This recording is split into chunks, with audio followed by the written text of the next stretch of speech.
नमस्कार। मेरा पूरा देश सुन रहा है। राष्ट्र की आवाज 130 करोड़ लोगों की एक ही आवाज आपके साथ। मैं हूं सरफराज। मैं सरफराज सैफी आपको गुजरात के चुनावी रण के इकोनॉमिक फैक्टर की अहमियत बताना चाहता हूं। गुजरात की पहचान है वहां की मजबूत अर्थव्यवस्था। गुजरात के लोगों की पहचान है उनकी बेहतर कारोबारी समझ। और यही वजह है कि गुजरात के चुनावी घमासान में इकोनॉमिक का शोर ज्यादा है, कारोबारी हितों की बात ज्यादा होती है, विकास अर्थव्यवस्था पर ज्यादा जोर दिखता है। अर्थव्यवस्था के कमजोर आंकड़े बीजेपी विरोधियों के लिए हथियार बनते हैं, जबकि बीजेपी का बहुत बड़ा दांव गुजरात के विकास मॉडल पर लगा है। गुजरात चुनाव में इकोनॉमिक फैक्टर को आज मैं डिकोड करूंगा। गुजरात चुनाव में अर्थव्यवस्था कैसे बड़ा मुद्दा बना है यह आपको समझाने की कोशिश करूंगा। बीजेपी की चुनावी रणनीति में केंद्र है प्रधानमंत्री नरेंद्र मोदी का सम्मान है। प्रधानमंत्री मोदी का अपमान मतलब गुजरात का अपमान, हर गुजराती का अपमान। बीजेपी इसे अपने नैरेटिव के साथ चुनावी मैदान में है। विरोधियों की तरह से आए हर बोल को बीजेपी इसी सियासी पिच पर खेलती है। आज एक बार फिर कांग्रेस बीजेपी में इसी चुनावी चक्रव्यूह में फंसती दिखी है। कांग्रेस अध्यक्ष मल्लिकार्जुन खड़गे के रावण वाले बयान के बाद सियासी घमासान तेज है। बीजेपी कांग्रेस को गुजरात गौरव वाले दाव से घेर रही है। गुजरात में पहले चरण की वोटिंग 1 दिसंबर को होने वाली है। आज शाम से पहले चरण के लिए चुनाव प्रचार थम गया। आज चुनाव गुजरात में चुनावी मैदान में सभी पार्टियों के दिग्गजों ने अपनी पूरी ताकत झोंक दी। होम मिनिस्टर अमित शाह मैदान में डटे नजर आए। उत्तर प्रदेश के मुख्यमंत्री योगी आदित्यनाथ बीजेपी के पक्ष में माहौल बनाते नजर आए। गुजरात चुनाव का आज पूरा अपडेट भी मैं आपको दूंगा। मैं अपने हिंदुस्तान के कोने कोने की आवाज को दिल्ली तक पहुंचाता हूं, दिल्ली की आवाज को देश के कोने कोने तक पहुंचाता हूं, नेताओं की आवाज को मैं आम लोगों तक पहुंचाता हूं, आम लोगों की आवाज को मैं अपने देश के हुक्मरानों तक पहुंचाता हूं। आपकी आवाज से मिलती है मेरी आवाज और बन जाती है राष्ट्र की आवाज।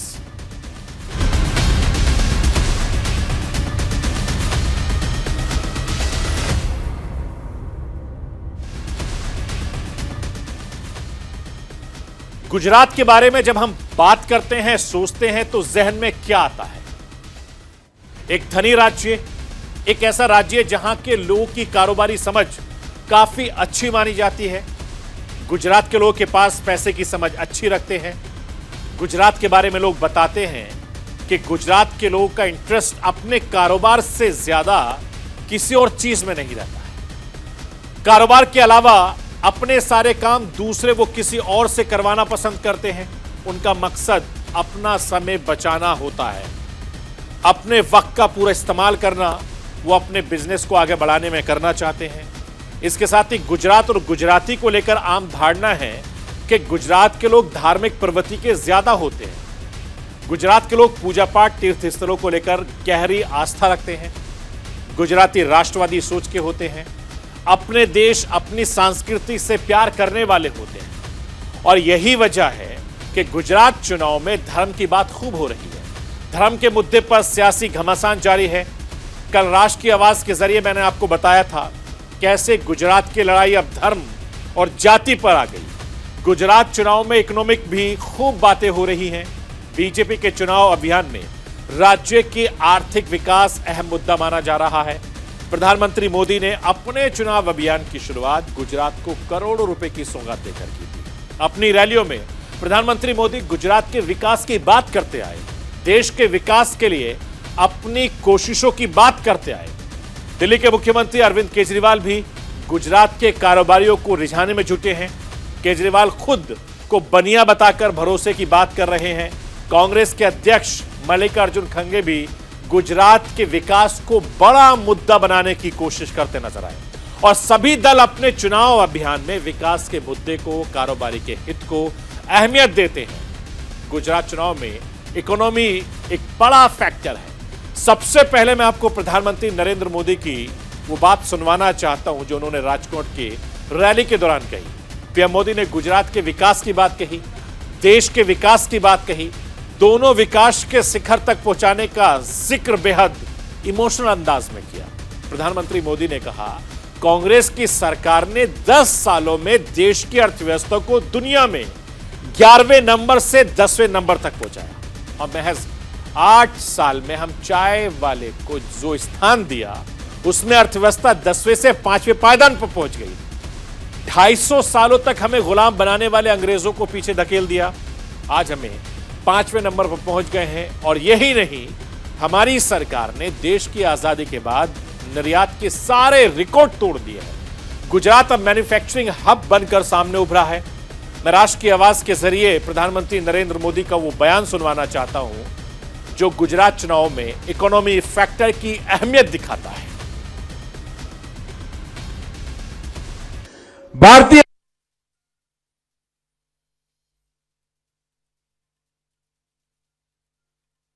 जनता पार्टी જમીનથી જોડાયેલી પાર્ટી છે।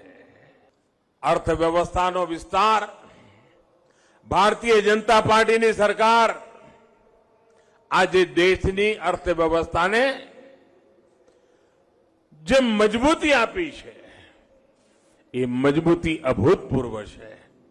કોંગ્રેસનું રાજ્ય 10 વર્ષ રહ્યું, મારા આવતા પહેલા 10 વર્ષમાં શું થયું?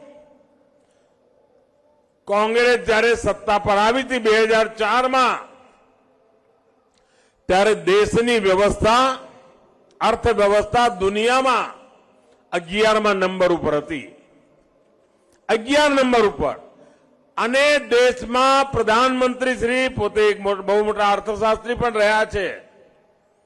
યુપીએની સરકારને 10 વર્ષ મળ્યા અને 10 વર્ષ દરમિયાન એમણે જે કંઈ કર્યું એનું પરિણામ એ આવ્યું કે આપણે 11 નંબરથી 10 નંબર પર પહોંચ્યા। દુનિયાની અંદર ભારતની ઇકોનોમી 11 નંબરથી 10 નંબર પર આવતા આવતા યુપીએની કોંગ્રેસની સરકારને 10 વર્ષ લાગ્યા। પછી તમે આ એક ચા વાળાને બેસાડ્યો। मैं तो कोई दी दावो नहीं करे, वो अर्थशास्त्री छू। मारो दावो एवो छे, मारो आ देशनी जनता जनार्दननी शक्ति पर विश्वास जबरदस्त है। मारो भरोसो आ देशनी जनता छे। अने 2014 में तमे मने दिल्ली मोकल्यो, 8 वर्ष थया। 8 वर्ष में આપણે 10 नंबर थी 5 नंबर पर पहुंची गया।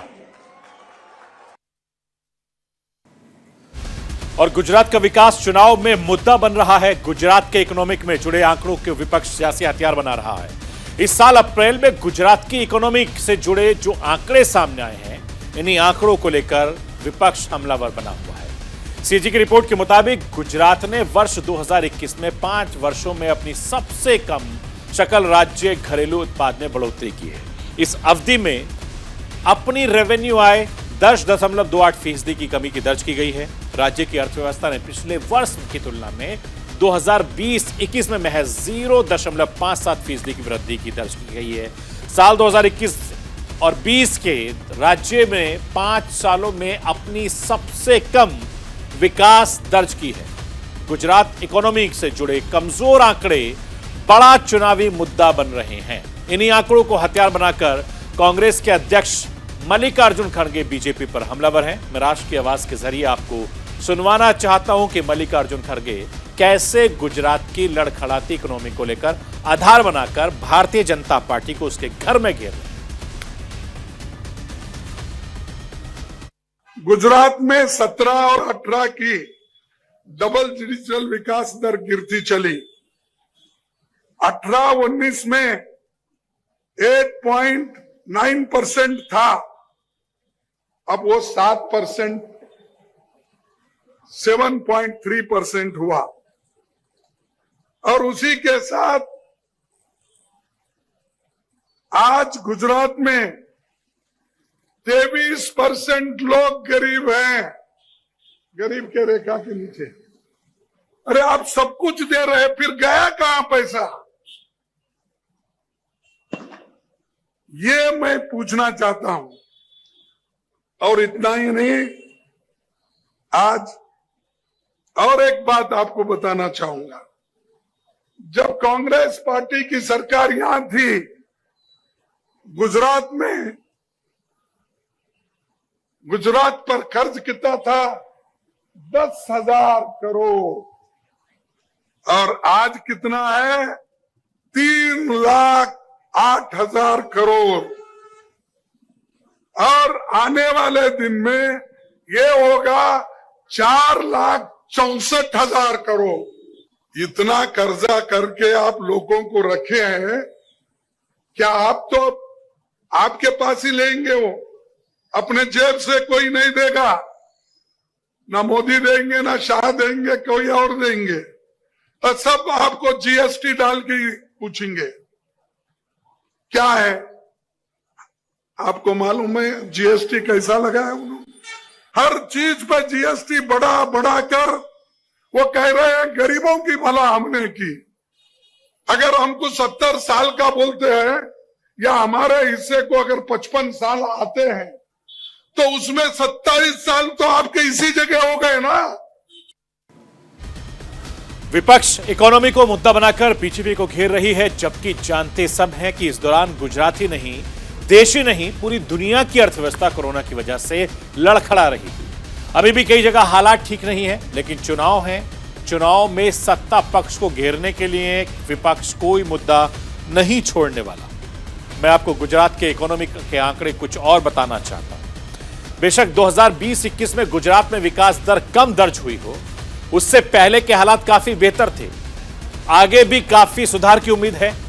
राष्ट्रीय विकास दर की तुलना में 2016 से 17 के और 2020 से 21 के दौरान गुजरात की जीडीपी काफी तेजी से बढ़ी है।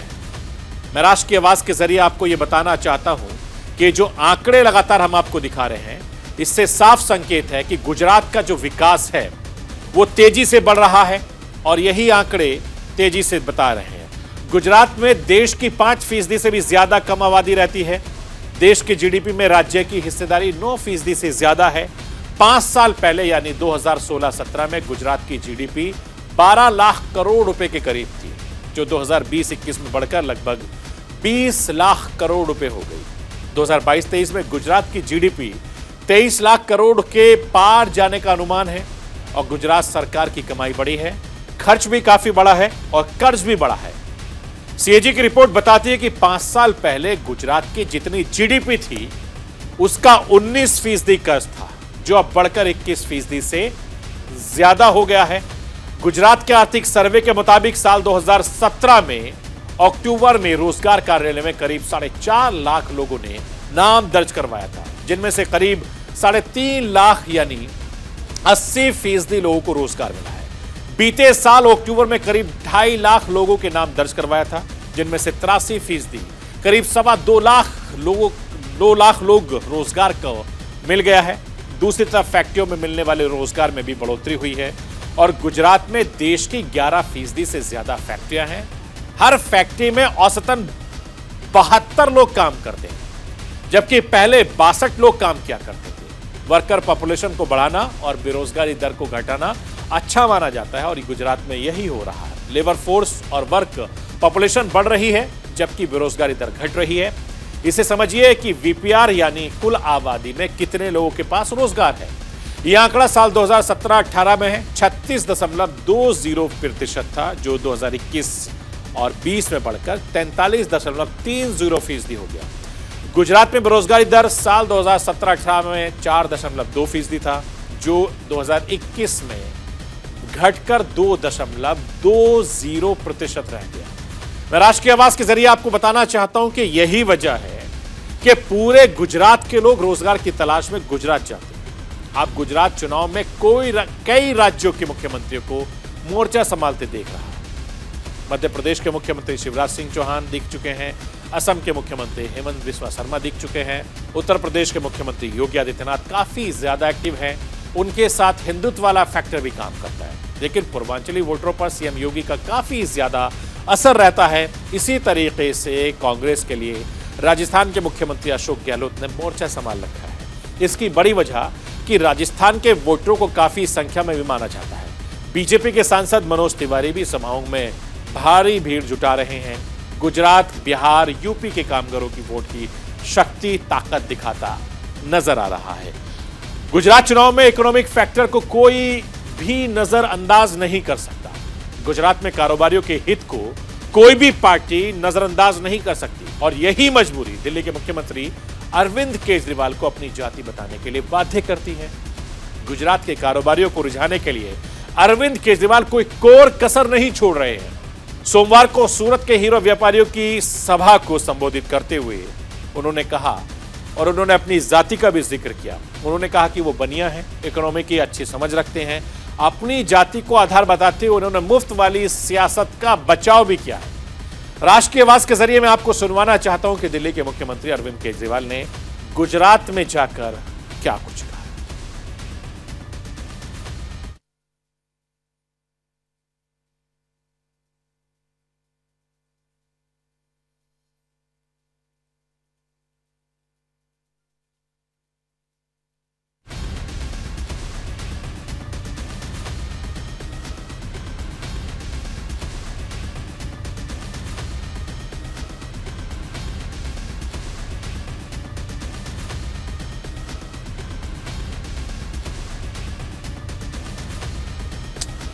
और गुजरात में पहले चरण की वोटिंग 1 दिसंबर को होनी है। पहले चरण की वोटिंग के लिए आज शाम से चुनाव प्रचार थम गया।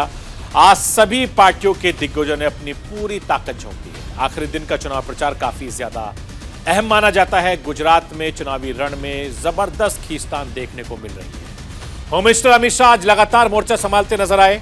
उनका चुनावी प्रचार जारी है।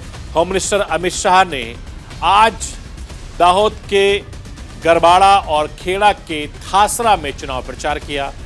बीजेपी के राष्ट्रीय अध्यक्ष जेपी नड्डा ने आज भावनगर के वेस्ट में रोड शो किया।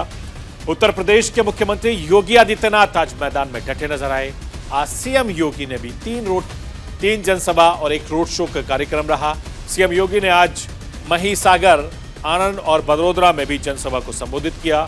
गोधरा, पंचमहल रोड शो किया था। ये लगातार वो तस्वीरें हैं जो हम आपको दिखा रहे हैं कि किस तरीके से एक के बाद एक गुजरात चुनाव में तेजी से लगातार अब वोट डालने की बारी है। मैं राष्ट्रीय आवाज में एक छोटे से ब्रेक के लिए रुकूंगा। ब्रेक के बाद वापस आऊंगा, कुछ और खबरें बताऊंगा।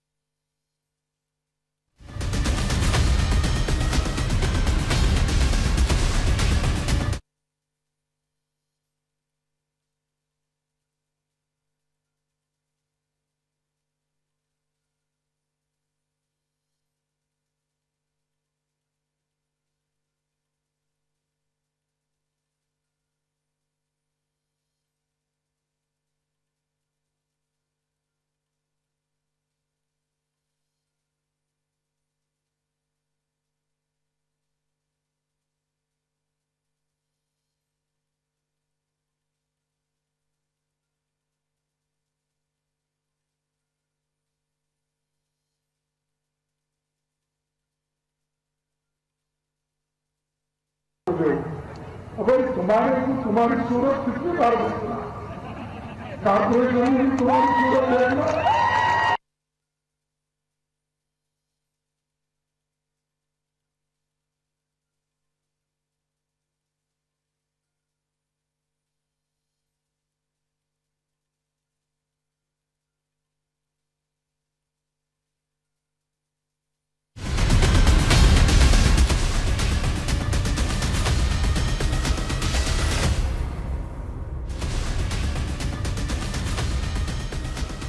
राष्ट्रीय आवाज के जरिए आपको बताना चाहता हूं कि आज सुबह से सबसे ज्यादा सियासी घमासान कांग्रेस अध्यक्ष मल्लिकार्जुन खड़गे के बयान पर देखने को मिला है।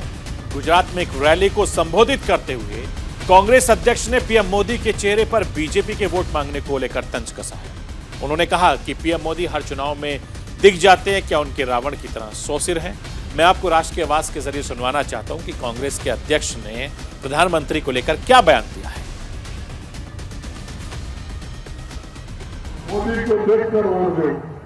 अगर तुम्हारी सूरत कितनी बार कारपोरेट तुम्हारी सूरत देखना।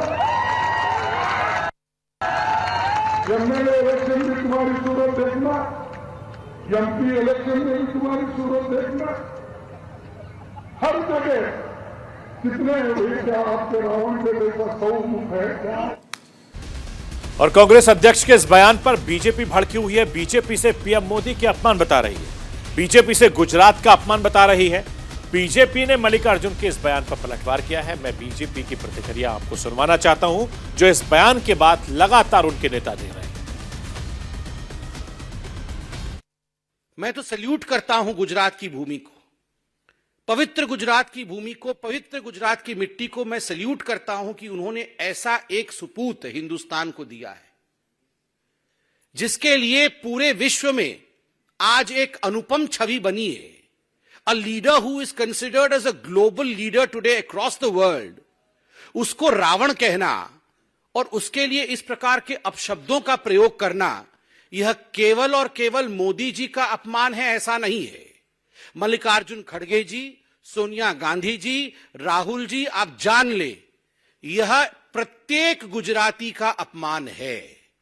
This is an insult which is rubbed into every Gujarati. यह गुजरात का अपमान है। और खड़गे साहब, सोनिया जी के कहने पर आपने गुजरात में जाके गुजरात की मिट्टी पर खड़े होकर गुजरात के बेटे के लिए जिस प्रकार के शब्दों का प्रयोग किया है, उससे कांग्रेस को आईना दिखाने का काम गुजरात की जनता करेगी।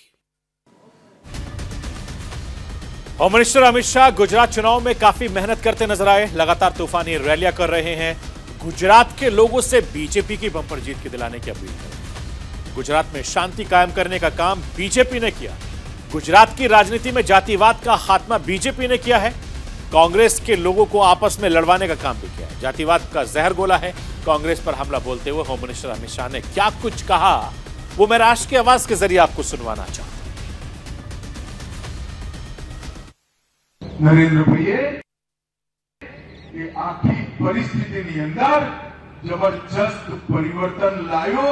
આજે ગુજરાતના ગામે ગામને લોટથી જોડવાનું કામ ભારતીય જનતા પાર્ટીની સરકાર, ગુજરાતના ગામડાની અંદર શાંતિ સ્થાપવાનું કામ આ ભારતીય જનતા પાર્ટીની સરકારે કર્યું છે।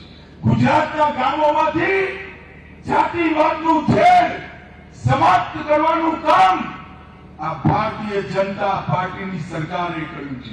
गुजरातना गामोनी अंदर मजबूत सहकारी माळखुं बनाववानुं काम आ भारतीय जनता पार्टी सरकारे कर्यु छे।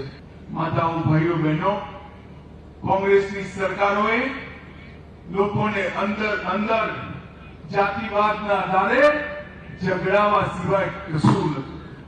હું ખાલી કપડવંત તાલુકાની વાત કરું, કપડવંત તાલુકામાં 2 ડેમ અને 7 ચેક ડેમ બનાવવાનું કામ આ ભારતની ભાજપની સરકારે કર્યું। और बीजेपी के राष्ट्रीय अध्यक्ष जेपी नड्डा दिल्ली एमसीडी चुनाव और गुजरात विधानसभा चुनाव दोनों में एक्टिव नजर आ रहे हैं। गुजरात में अपनी रैलियों में आज जेपी नड्डा अपनी सरकार का रिपोर्ट कार्ड बताते नजर आए। मैं आपको बीजेपी के राष्ट्रीय अध्यक्ष जेपी नड्डा क्या कुछ कह रहे हैं वो आपको गिनवाकर सुनाना चाहता हूं। आपको देने का प्रयास किया गया है और ये 5 लाख को हम लोगों ने 10 लाख कर दिया। और मालूम है कितने लोगों को दे रहे हैं हम? 50 करोड़ लोगों को दे रहे हैं। 50 करोड़ का मतलब है 33 लाख अमेरिका की आबादी है, 33 करोड़। 6 करोड़ इंग्लैंड की आबादी है, 6 करोड़ फ्रांस की आबादी है और 4 करोड़ कनाडा की आबादी है। इन सबको जोड़ ले तभी 49 करोड़ होता है और हम 50 करोड़ लोगों को 5 लाख रुपए का हेल्थ कवर दे रहे हैं। इसलिए मित्रों, अगर स्वास्थ्य की दृष्टि से देखा जाए तो जिस तरीके का इंतजाम हम लोगों ने किया है वह सच में गरीबों के स्वास्थ्य की चिंता करता है।